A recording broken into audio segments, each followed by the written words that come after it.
I have kept quiet long enough. But what they did to Luca, that was personal.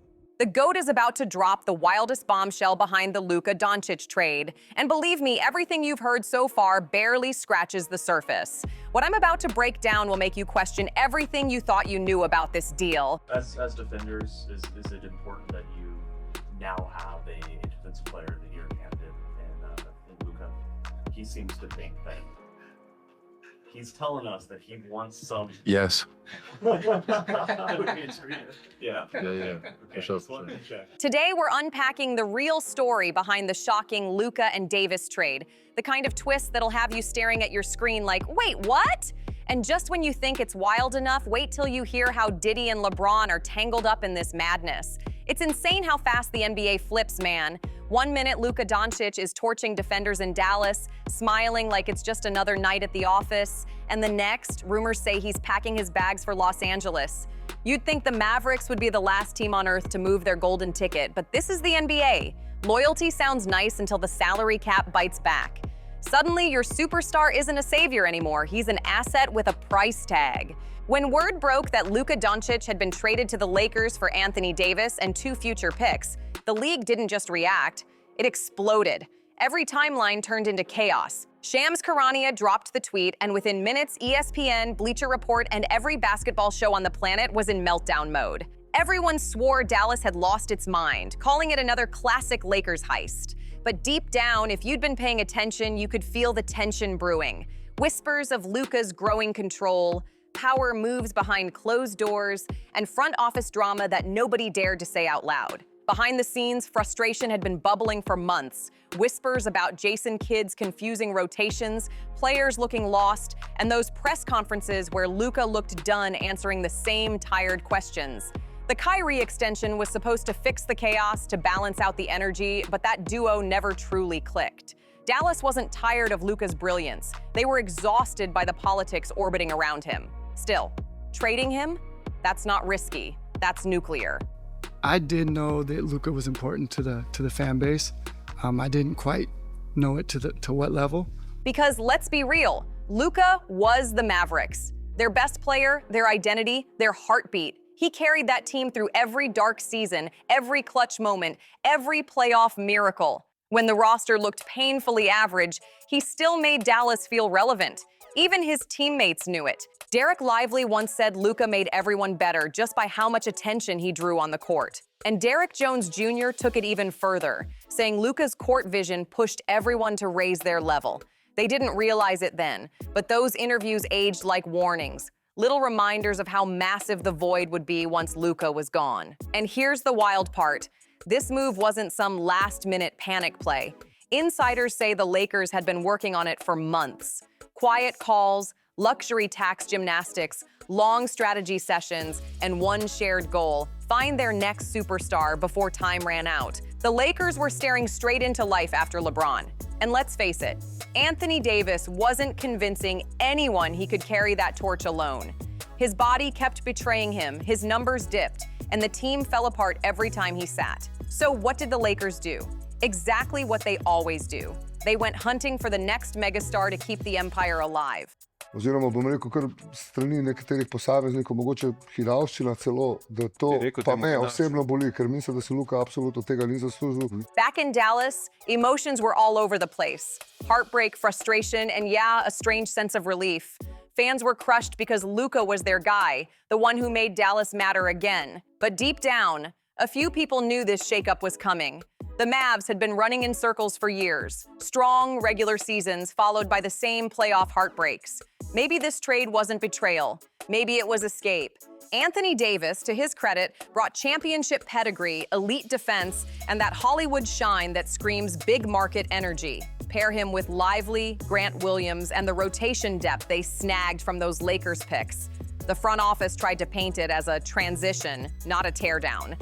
And sure, on paper, it almost made sense. Almost. But let's be honest, trading Luka for AD is like swapping a brand new PlayStation 6 for a dusty PlayStation 2 that still barely runs. You can't sell that with a straight face. That move lit up a bigger question, like what does loyalty even mean in today's NBA? Luka wasn't just loyal.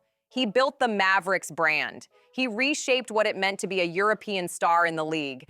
But loyalty doesn't balance books, and it sure doesn't fix salary caps. This is business, cold, clean, and calculated. Teams don't wait around anymore. The second they smell tension or a luxury tax nightmare, they make a move. No tears, just numbers. And that's what makes this so wild. Luka wasn't traded because he failed. He was traded because the system decided it made sense. The math lined up, the timing worked, and both sides wanted change. Poetic, but brutal. Luka craved control, Dallas wanted order, and both got exactly that, just not in the way they imagined. I was out with my family at dinner and got the news, and the first time I heard it, I thought it was for sure fake. That was a hoax. People messing around, whatever. Luka is one of my favorite players in the NBA today. From the simple fact of the way I play the game is exactly how I love the way he plays the game. Now, the NBA's got a new face for the modern superstar era, the quiet one who plays chess, not checkers. Luka didn't storm out, didn't drop cryptic tweets, didn't pull a diva act. Meanwhile, Dallas is figuring out life without their heartbeat. Early games show more balance, more ball movement, less hero ball isolation, but that empty spotlight still tells the story louder than any box score ever could. Lively's looking sharp, Kyrie's stepping up as a leader, and Jason Kidd finally seems free to experiment with his rotations. But you can still feel that weird energy hanging in the air. Something's off. And if this blockbuster trade proved anything, it's that in today's NBA, no one is untouchable anymore. Not even the guy who made an entire city believe again. But just when everyone thought the chaos had peaked, the real madness began right after the trade went down. Because if the deal itself was a shockwave, the press conference that followed was a straight-up PR nightmare. Nico Harrison, the Mavericks GM, stepped up to the mic. And man, it looked like he had no idea what kind of storm he was walking into. He tried to talk strategy, balance, roster depth, all those clean business buzzwords, but fans weren't listening to that corporate talk. What they heard was a man trying to justify letting go of their heart and soul. Then came the line that broke the internet. When Nico admitted he didn't quite understand the emotional weight Luka carried for the city. That right there was the spark that set the whole thing ablaze. How could you not know? Luka wasn't just a player, he was Dallas. From the murals on the streets to the packed arenas chanting his name, from his first rookie game to every last buzzer beater, he built that city's hope from the ground up. So when the front office acted like they didn't get it, fans snapped. It wasn't about stats anymore. It was about loyalty, about pride, about the bond that money can't buy. Nico tried to keep it cool, all business, all logic, but it came off cold, detached, almost robotic. And that's where Dallas fumbled hard. Leaving that day to travel back, and my phone just starts blowing up left and right. And then I kind of, looked on social media, and I think I was as shocked and surprised as everybody was. Maybe trading Luka was inevitable. Maybe the numbers forced it. But the way they handled it, that rollout turned a tough decision into a full-blown emotional meltdown. They underestimated their fans, misread the room, and ignited a media firestorm that no press release could ever put out. For the fans, this had nothing to do with salary caps or long-term roster strategy. It was about losing the one player who gave them hope every single night. Luka wasn't just a superstar. He was the reason people showed up, the reason Dallas believed they could still matter. Then came the bomb. Luka's father stepped in, blasting the Mavericks front office for how they handled the whole situation, accusing them of hiding behind strategic language instead of being transparent. That move alone poured gasoline on an already raging fire. By then it was obvious the Mavericks were scrambling, playing catch-up in their own disaster. What they forgot was simple. Sometimes how you say something matters just as much as what you say. The PR team wanted to sound polished, strategic, smart, but instead they sounded heartless. When Nico Harrison admitted he'd misjudged Luka's emotional impact, it didn't come off as reflective. It came off like a guilty confession caught on camera. Meanwhile, the chaos just kept snowballing. Every press conference got more awkward, every quote got twisted, and Nico kept acting like he didn't realize Luka meant everything to that city. Fans were furious, reporters smelled blood, and the league was already buzzing because let's be real, trades like this don't stay quiet. They ripple through every locker room, every podcast, every group chat. Once the official announcement hit, everyone weighed in. Ex-players, analysts, TikTok creators, and even that one diehard fan still crying that they should have kept Porzingis. The NBA community was boiling, waiting for the first big reactions, and it came from none other than LeBron James. So it's still a grieving process right now. Miss my hermano. We had a lot of time together. Keith too, and Maxi. And the irony, priceless. This is the same man who flipped the league on its head with The Decision back in 2010. If anyone knew what it felt like to have the world erupt over one move, it was him. At first, LeBron even thought the Luka trade was fake. He said he had to double-check the account to make sure it wasn't a parody. Then, once it sank in, he admitted he'd always dreamed of playing alongside Luka, calling it one of those once-in-a-generation alignments. The internet went crazy instantly, because if LeBron's talking like that, you know something legendary is about to go down. LeBron's reaction instantly split the internet in two. Some fans were like, of course he's hyped. Others rolled their eyes, saying LeBron was just working his media magic again. Because let's be real, no one knows how to play the narrative game better than him. Still, there was something raw in his tone, something real. You could tell the excitement wasn't all PR polish. Part of him actually meant it. But while LA was buzzing, Dallas felt like a funeral. Dirk Nowitzki looked absolutely crushed, like someone told him they were tearing down the AAC and replacing it with a Starbucks. That man built Mavericks culture from nothing. Every ounce of pride, grit, and loyalty in that franchise had his fingerprints on it, and now he had to watch it all flip overnight for what felt more like a spreadsheet decision than a basketball one. You know what I want? I want Luka to the Lakers. I want Jokic to the Knicks. I want all the Europeans to go to all the big markets. Dirk barely said a word, but his silence said everything. You could see it in his face. The disappointment, the disbelief, the heartbreak tucked between pauses, and for fans, that hit deep. Because if there's one guy who defines loyalty to a city, it's Dirk, the man who stayed through losing seasons, rebuilt from ashes, and never once demanded a trade. And now he's watching the franchise trade away the same kind of loyalty he once gave. Then came Kyrie Irving's response. Calm, controlled, but loaded with emotion.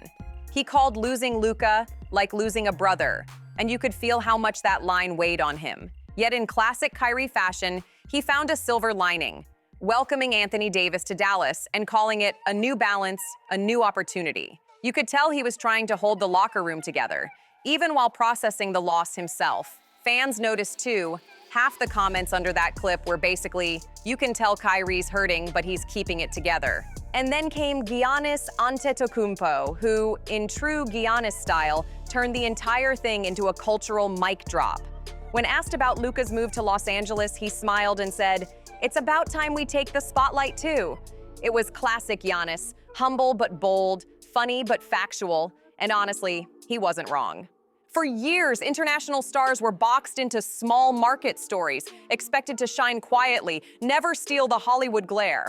But Luka flipping that script by heading to LA, that was a power move heard around the world. Giannis wasn't just reacting, he was celebrating a shift in basketball culture itself. Dallas fan, it hurts me, but I'm happy for him that he's gonna be able to go out there and be in LA and get to try to achieve his dream of winning a championship. Then came one of the most unexpected voices in the entire chaos.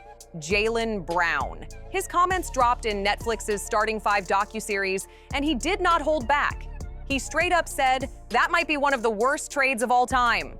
Hearing that from a player who's lived through endless trade rumors, that hit different. Jaylen's take wasn't emotional ranting either, it made sense. He said it wasn't just about Luka's stats or the points he put up, it was about the soul he gave Dallas. That quote alone went viral for days. Not just because fans agreed, but because it sounded like something ripped straight from a movie trailer. It was raw, powerful, and brutally true. Then, out of nowhere, Austin Reeves got caught in the storm too. He spoke about what he called the white guy stigma in the NBA, how players like him or Luka are often boxed into labels until they dominate and force people to see them differently. Reeves said, people need to start judging players for what they do, not how they look. That line hit hard. It wasn't just a basketball take, and it was a cultural one. He basically flipped the whole narrative, adding a deeper layer to how people were seeing the trade. Like it wasn't just about teams and rosters anymore, it was about perception and respect.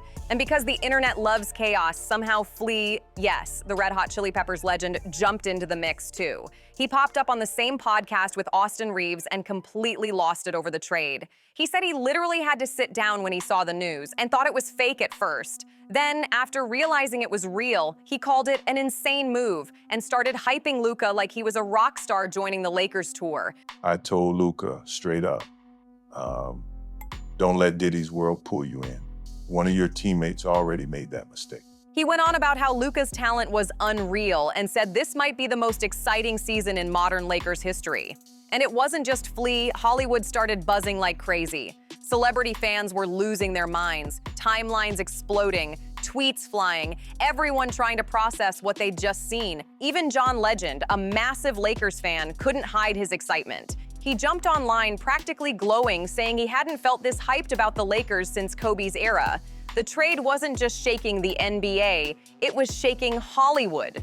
When John Legend heard Luka was heading to LA, you could feel the excitement through the screen. You could practically see him picturing Luka and LeBron running the court together, a brand new Hollywood duo taking center stage. To him, it wasn't just a trade, it was an upgrade to the city's main event. But it wasn't just Hollywood reacting. The entire sports world was buzzing like crazy. Patrick Mahomes, who's been a fan of Luka since his Dallas rookie days, admitted the trade hit him emotionally. He said watching Luka leave felt like seeing your favorite movie character suddenly get recast mid-series. Same story, totally different vibe. That line went viral because fans felt that pain too. Luka leaving Dallas didn't just change a roster, it broke a connection. Then there was Anže Kopitar, captain of the LA Kings and fellow Slovenian. The man couldn't stop smiling while talking about Luka's move to Los Angeles. He said this was massive, not just for the Lakers or the NBA, but for the entire Slovenian community. It was pride on full display, their hometown hero stepping into the world's biggest basketball spotlight. That's when it hit everyone. This wasn't just a basketball trade anymore. It was a cultural moment. From the NFL to the NHL, from music studios to sports bars, everyone was talking about Luka Doncic. His move to LA sent ripples through every corner of pop culture. But right as the noise reached its peak, one voice sliced through it all: Michael Jordan. Out of nowhere, MJ dropped a cryptic comment during a rare appearance, and it flipped the conversation upside down. Fans started dissecting every syllable. He said something about Diddy's world, and the internet exploded. Some thought it was a shot at celebrity party culture, but others thought it was way deeper, like he was drawing a line between the old-school basketball grind and the new era of fame-first athletes. And instantly, all eyes turned to LeBron. Let's be honest, MJ and LeBron have never been best friends. There's respect, sure, but no warmth. So when MJ said, "One of your new teammates knows Diddy's world a little too well," it hit different. It sounded like a warning to Luka, a message between legends. Almost like MJ was saying, don't become LeBron. Yeah, would have never thought Luka Doncic would get traded at this age, mid-season. Yes, NBA is a wild place, man. If he can get traded, then anybody's up, for grabs. And now we hit the point where things start getting messy, real messy. Not that long ago, LeBron was Luka's loudest supporter, hyping him up as a once-in-a-generation alignment, like destiny itself had brought them together. But now that they're teammates, people are starting to wonder, was this all about basketball? Or was LeBron trying to bring Luka into that mysterious Diddy network everyone keeps whispering about? The internet sure thinks so. So that raises the big question, what does this trade really do to Luka Doncic's place in the NBA hierarchy? Because now, it's not just about which jersey he's wearing, it's about how the world sees him as a player, as a leader, as a global icon.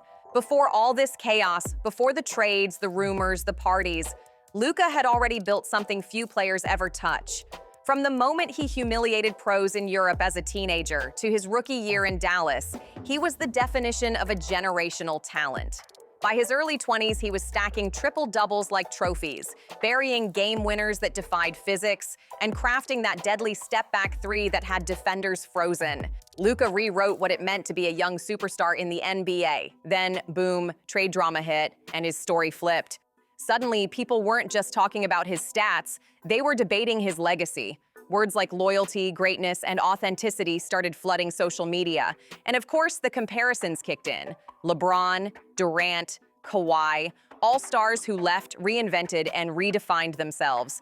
And now Luka's next in line. The question is, can he pull off the move and end up legendary like LeBron? Or will fans turn on him for it? Jason Kidd, in older interviews, once said something prophetic, that the tension between team structure and player ambition defines a legacy just as much as championship rings do. And man, that quote couldn't feel more relevant right now. The media's in overdrive too. Analysts like Zach Harper and Steve Ashburner have been dissecting every angle. Harper said if Luka can thrive under Los Angeles' media hurricane, his brand could skyrocket beyond anything he's ever known. But Ashburner warned the flip side, that LA's spotlight doesn't just shine, it burns. Every pass, every look, every post, magnified and judged by millions. Even Dwyane Wade weighed in, saying trades like this aren't just about basketball anymore, they're business. It's marketing, branding, and global image all rolled into one high-stakes play. Because here's the truth, Los Angeles isn't just a team, it's a stage. The biggest sports market in the world. And when a player like Luka steps into that arena, he doesn't just change the game, he shifts everything. Sponsorships, merchandise, social media, and the culture itself all start orbiting around him. The question now is simple but brutal. Can Luka handle being more than a player? Can he handle being the show? Now it's time to zoom out and really look at what Luka Doncic's trade means for the future of the NBA. Because this wasn't just a Dallas to LA blockbuster. It was a statement. The league just reminded every fan, every front office, and every superstar of one cold truth. Nobody's untouchable. No name is too big, no legend too safe, no loyalty too deep to get flipped overnight. Devin Booker said it best when he dropped that quote. Not everybody's claim is untouchable or unreadable. And then the NBA shows you again. Translation, if the right deal lands on the table, even the guys you thought would retire in one city can vanish in a heartbeat. That mindset alone is about to reprogram how teams and stars think about loyalty, power, and control. Then you had Kevin Durant, always the realist, calling the deal weird and describing the league as a wild place. And let's be honest, he's not wrong. The NBA has always thrived on drama. But this shook the ground under every player's sneakers. This trade didn't just move players, it shifted philosophy. It's changing how franchises operate, how agents negotiate, and how fans see the game. For years, we've watched super teams form in Miami, Golden State, and Brooklyn. But this is a new era. It's no longer just about stacking talent. It's about playing chess in a league where loyalty, money, and market power crash into each other every single day. Front offices are going to get sharper, stealthier, and a lot more strategic. Players, on the other hand, are starting to realize their value isn't just in what they do on the court. It's in how they control their story. Legacy and leverage are now the same thing, and Luka's move just made that painfully clear. So yeah, Luka's trade isn't just a headline, it's a ripple that's going to reshape the NBA for years. Expect new super teams, smarter market plays, and fresh power moves from stars who finally see how fast everything can change. The NBA of 2026, it's going to look nothing like what we know today. And one thing's guaranteed, the drama isn't going anywhere. So what do you think? Did the Mavericks fumble the bag, or are the Lakers building the ultimate super team? Drop your takes in the comments. I want to see who's riding with Team Luka and who's still rocking with Dallas. And hey, if you're hyped for what's next in this wild NBA saga, smash that like button, hit subscribe, and turn those notifications on. Because trust me, you do not want to miss what happens next.